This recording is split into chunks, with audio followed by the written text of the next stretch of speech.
Harvard Business Review nashri kitoblari mamlakatimiz prezidenti hurmatli Shavkat Miromonovich Mirziyoyevning ish stollarida turibdi.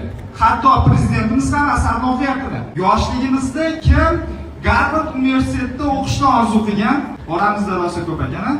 Hali ham orzu qilayotganlar bormi Harvard universitetida?